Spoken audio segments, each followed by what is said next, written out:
दोस्तों अगर बात करें मौजूदा समय की तो इस वक्त हमारे पास टोटल 4 मोड ऑफ ट्रांसपोर्ट या तो कहें कि यातायात के टोटल 4 तरीके मौजूद हैं जिनका इस्तेमाल करके हम एक जगह से दूसरी जगह के लिए ट्रैवल कर सकते हैं। लेकिन दोस्तों इन सब के अलावा क्या आप जानते हैं किसी फिफ्थ मोड ऑफ ट्रांसपोर्ट के बारे में? हेलो दोस्तों, I am Ashwini and you are watching tech orange YouTube channel. Let's begin.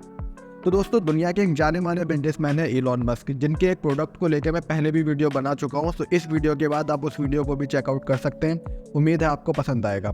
तो साल 2012 में सेंट मोनिका कैलिफोर्निया में पेंडो डेली नाम का एक इवेंट हुआ था, जिसमें इलॉन मस्क ने कहा था कि वो दुनिया को एक फिफ्थ मोड ऑफ ट्रांसपोर्ट देने के बारे में सोच रहे हैं, जिसमें एनर्जी की खपत बहुत कम होगी और स्पीड बहुत ज़्यादा होगी।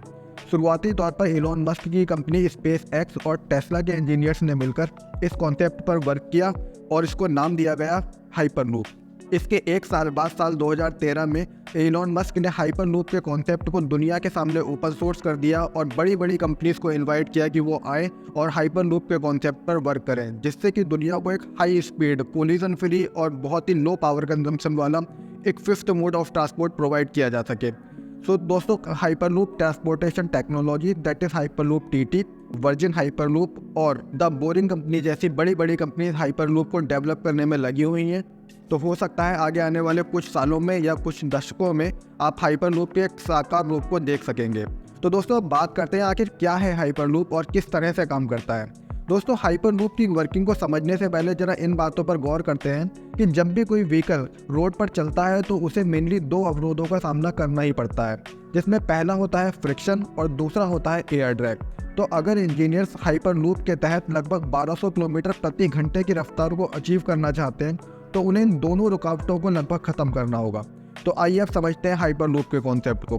दोस्तों हाइपरलूप कॉन्सेप्ट के तहत एक सीधी लीनियर ट्यूब होती है जिसमें पॉड से ट्रेवल करते हैं। एक पॉड को आप किसी ट्रेन या किसी मेट्रो की बोगी की तरह समझ सकते हैं। इस लीनियर ट्यूब में मैग्नेटिक फील्ड पैदा की जाती है और मैग्नेटिक पावर से पॉड ट्यूब की सतह पर ना चलकर लगभग हवा में तैरता हुआ आगे बढ़ता है और पॉड को पावर देने का काम करती है एक लीनियर मोटर। अब चूंकि पॉड ट्यूब की सतह को टच ना कर लगभग हवा में तैरते हुए आगे बढ़ता है, जिस वजह से उसे फ्रिक्शन का सामना नहीं करना पड़ता है।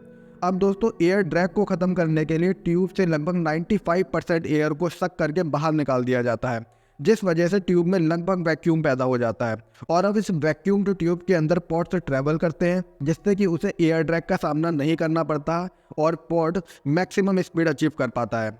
साथ ही साथ इस पॉड के आगे और पीछे की तरफ बड़े बड़े फैंस लगे होते हैं। जब ये पॉड आगे की तरफ ट्रैवल करता है तो पॉड क्लॉकवाइज डायरेक्शन में घूमते हैं और पॉड को और ज़्यादा स्पीड अचीव करने में मदद मिलती है। और जब कभी पॉड को रोकना होता है तो इन फैंस को एंटी क्लॉकवाइज डायरेक्शन में घुमाया जाता है, जिससे कि जो बची हुई लगभग 10% एयर होती है वो पीछे से आगे की तरफ फ्लो करती है और एयर ड्रैग की वजह से पॉड रुक जाता है। कहने का मतलब ये जो फैंस होते हैं वो हाइपरलूप में ब्रेकिंग सिस्टम का भी वर्क करते हैं। अब दोस्तों जब कोई न्यू इनोवेशन होती है तो उसके बेनिफिट्स के साथ साथ कुछ चैलेंजेस भी होते हैं। तो बेनिफिट्स के तौर पर इसमें लो पावर कंजम्पशन है, इसका मेंटेनेंस बहुत कम है, इस वजह से इसका किराया भी बहुत कम होगा। और साथ ही साथ चैलेंजेस की बात करें तो हर नए इनोवेशन के साथ बहुत सारे चैलेंजेस भी आते हैं, बट बड़ी बड़ी कंपनीज और इंजीनियर्स इस कॉन्सेप्ट पर लगे हुए हैं। तो उम्मीद है कि हम बहुत जल्द इसका एक साकार रूप देख सकेंगे। Thank you very much.